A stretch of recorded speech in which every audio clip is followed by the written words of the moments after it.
ଜୟ ଜଗନ୍ନାଥ ସ୍ୱାମୀ ନୟନ ପଥଗାମୀ ଭବ ତୁମେ ଭବ ତୁମେ ଭବ ତୁମେ। ଆଜ୍ଞା ଦେଖନ୍ତୁ, ଇଏ ହେଉଛି ଗୁଣୁପୁର ବଡ଼ଦାଣ୍ଡର ଦୃଶ୍ୟ, ଯେଉଁଠିକି ଆଜି ଶ୍ରୀ ଜଗନ୍ନାଥ, ବଳଭଦ୍ର, ସୁଭଦ୍ରା ରଥରେ ଅଛନ୍ତି। ଚତୁର୍ଦ୍ଧା ମୂର୍ତ୍ତି ଦୁଇଟା ରଥରେ ଆଜି ପ୍ରଭୁ ଜଗତର ନାଥ ଜଗନ୍ନାଥ ଆଉ ବଡ଼ ଭାଇ ବଳଭଦ୍ର ପ୍ରଭୁ ଆଉ ଭଉଣୀ ସୁଭଦ୍ରା, ଲକ୍ଷ୍ମୀ ମହାରାଣୀ ସମସ୍ତେ ଆଜି ରଥ ଉପରେ ରଥାରୂଢ଼ ହୋଇ ରହିଛନ୍ତି। ଯେହେତୁ କାଲି ବାହୁଡ଼ା ଯାତ୍ରା ଯାଇଛି, ଆଜି ଯେହେତୁ ସୁନାବେଶ ହେବେ ସନ୍ଧ୍ୟା ସମୟରେ, ତେଣୁ ଆଜି ରଥ ଉପରେ ଅଛନ୍ତି। ତା ସାଙ୍ଗେ ସାଙ୍ଗେ ଆଜି ହେଉଛି ବଡ଼ ଏକାଦଶୀ।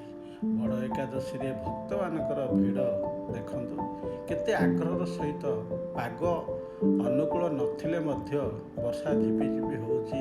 ଭକ୍ତଙ୍କର ଭିଡ଼ ଦେଖନ୍ତୁ, କି ଆନନ୍ଦ ଭକ୍ତଙ୍କର, କି ଭକ୍ତିଭାବ। ଜଗନ୍ନାଥ, ବଳଭଦ୍ର, ସୁଭଦ୍ରା ଆଉ ସେବାୟତମାନଙ୍କୁ ଦେଖନ୍ତୁ, ଏହି ବର୍ଷା ପାଗରେ ମଧ୍ୟ ବସି ଲୋକଙ୍କର ପୂଜା ଅର୍ଚ୍ଚନା କରୁଛନ୍ତି। ଲୋକଙ୍କର ଭୋଗକୁ ନେଇ ନଡ଼ିଆ ଭାଙ୍ଗି ଆଉ ଭୋଗ ପ୍ରସାଦ ଦେଇ ସେମାନେ ତାଙ୍କ କର୍ତ୍ତବ୍ୟରେ ପୁରା ବ୍ୟସ୍ତ ଅଛନ୍ତି। ବଡ଼ ସୁନ୍ଦର ଦୃଶ୍ୟ ଦେଖନ୍ତୁ, ରଥ ଉପରୁ ଏଇ ଯେଉଁ ଦୃଶ୍ୟଟି, ଲୋକଙ୍କର ଏତେ ଗହଳି, ଏତେ ଭିଡ଼, ଏତେ ଆଗ୍ରହ ସହିତ ଆଉ ଏତେ ସୁବ୍ୟବସ୍ଥାର ସହିତ ଆସି ଭକ୍ତମାନେ ଦର୍ଶନ କରି ଯାଉଛନ୍ତି। ଆପଣମାନେ ବି ଆସନ୍ତୁ। ଜୟ ଜଗନ୍ନାଥ, ଜୟ